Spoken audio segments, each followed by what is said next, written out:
Hey guys, welcome to You the Boss podcast, episode 29. I'm your host, Pam. Happy New Year, happy January, happy 2023. I hope that you enjoyed your holiday season with everyone that you love.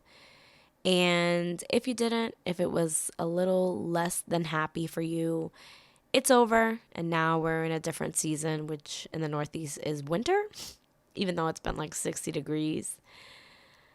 Today, we're going to be talking about a topic called You Owe You. Now, this topic and the thoughts on this episode are not sponsored by Audible. It's just me giving you my opinion and just a little bit of kind of my takeaway. Now, the author of this Audible, because it's also a book, the book is called You Owe You, and it's by Erik Thomas, who is also known by the hip hop preacher. And the information, as usual, is in the show notes. So if you want to go listen to it, if you want to look him up, he has a lot of clips and stuff like that on YouTube and Instagram. And just all around, I've been listening to a lot of him through the holiday season. And while I was listening to the Audible, I've listened to it 1.5 times because I'm almost halfway through the second time listening to it. It's, a story about his life and, how he's gotten to where he is. And while I was listening to this the second time around, I've been thinking about the title of the book and the concept of you owing you.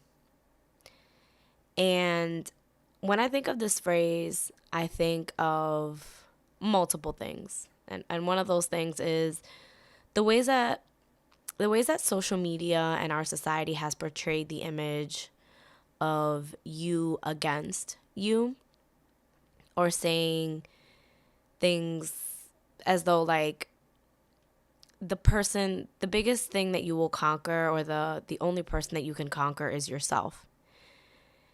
And I think that that's such a deep thing, a deep concept, because we're always trying to control everything on the external, right? We want to control time. We want to control others. We want to control what others are doing. And the biggest thing that you can conquer, the only thing that you can control, is yourself.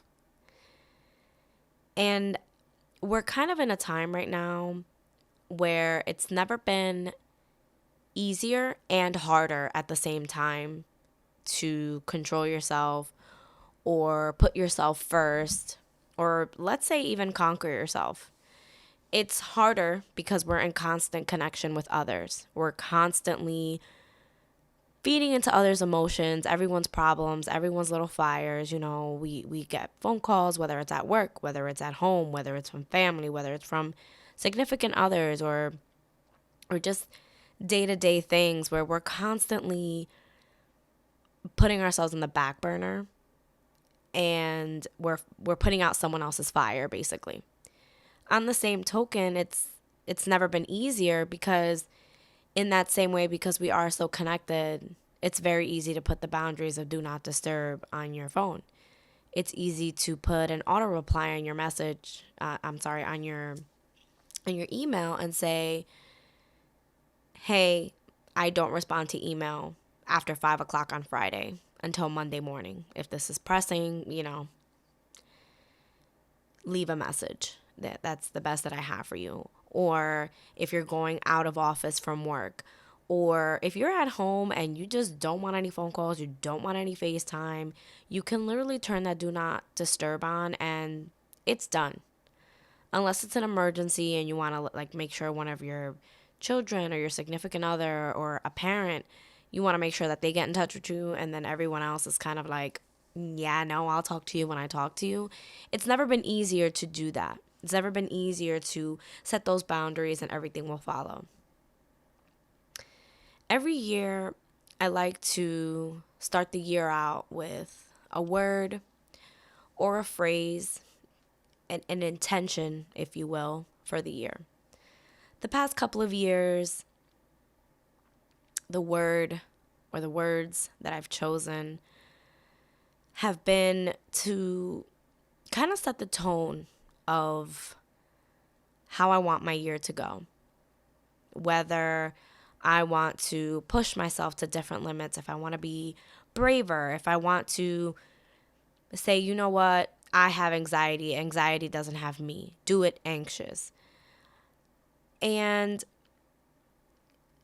it's helped me put myself in different situations, in different rooms that were around that word. And I think it's important for you to push yourself, not for anyone else, but for you.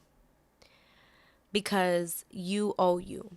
You are the person that is keeping yourself from attaining what it is that you want to attain. I don't know your goals. I don't know your vision. I don't even know how you feel about what it is that you're currently doing. But I can tell you that the thing holding you back from attaining that, it may be putting in time, putting in the work. It may be someone at work is in that position and you can't physically remove them. Like you would have to maybe leave your current office or leave your current department or maybe even leave your current job to go somewhere else to do what it is that you want to be doing. But ultimately, the root of that is you. The person, the thing, the biggest obstacle holding you back from where it is that you want to be from point A to point B is you. You owe you. Not your boss, not your siblings, not your parents, your therapist, whoever it is that you're pinning this on, you owe it to you. No one else. The opportunities are out there. The tables that you want to sit at, they are either already made or you have the tools to build that table. The networks that you want to belong to, the communities that you want to belong to or to even build, they are already. They've already been made. But the world is not going to bring them to you. I know that this sounds heavy, but I really mean it with a light heart. No, it's not easy. Of course it's going to challenge you. Of course it's going to put you in these uncomfortable places. Yeah. Because what you owe yourself is not simple. It's meant to change you and mold you and transform you into who you are supposed to be. The person that can sail or sink your ship is you. This year, I want you to remember that what you focus on amplifies. We've been in what feels like an eternal, constant battle over the last 3 years, which I know. How has it been 3 years? We've been in this constant battle. Every day it's a new virus. Every day it's a new thing. The gas prices, the this, the that. Believe me, I'm just as affected as you. When it boils down to it, what you focus on is what amplifies. So if you focus on the gas prices, guess what? You're going to see them everywhere. It's going to feel like it's completely consuming you. I'm not saying ignore things as they are happening. But if you can't control them, guess what? You have to control your attitude about it. No one else can do that. And I want to be very clear and say, you owing you, it doesn't mean that the world is all flowers and roses and everything's great and it's sunny out every single day and it's beautiful weather. No, that's not realistic. That's never been the theme here at You the Boss. But it means that what you're carrying, what's in your DNA, what's in your light, in your abilities, you weren't born with them so that you could die with them. You were born with those seeds so that you could plant them, so that you could grow into this garden that is this life. And maybe you will plant seeds in this life that you won't get to see grow. But if you won't see them anyway, why wouldn't you plant them? Why wouldn't you put it out into the world and make sure that even if it's in the smallest speck, you leave this world a little different than the way that you found it? If this makes you uncomfortable, good. I have no intention of ever not making you see the truth. I have no intention of ever being soft and sugarcoating what is. I will find the sugar and the salt, but I will not allow you to lose the vision of yourself. Every single person, near and far, has a light that the world needs to see. Not because you're going to be the person that cures cancer, or you're the person that's going to be the best in your field, or you're going to be the best at what you do and you're going to change the world and set a world record. I have no doubt that you have that boss ability, but your light is also that smile that you give to that stranger in the supermarket. It's you being the best at your job, doing whatever it is that you do.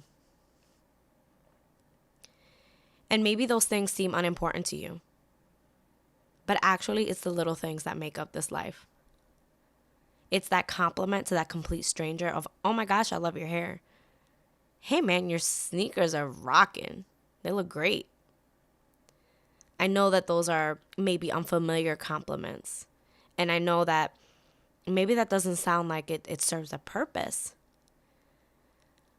But you have to remember that when you give light, more light shines from within. You owe you. In that little response to that Instagram message that someone's seeking encouragement from you, you owe the seemingly dark world to put that little speck of light out and make it a little bit brighter than you found it. You owe you. Treat 2023 like you owe you everything. Thank you for listening. Come back again next week for another episode of You the Boss podcast.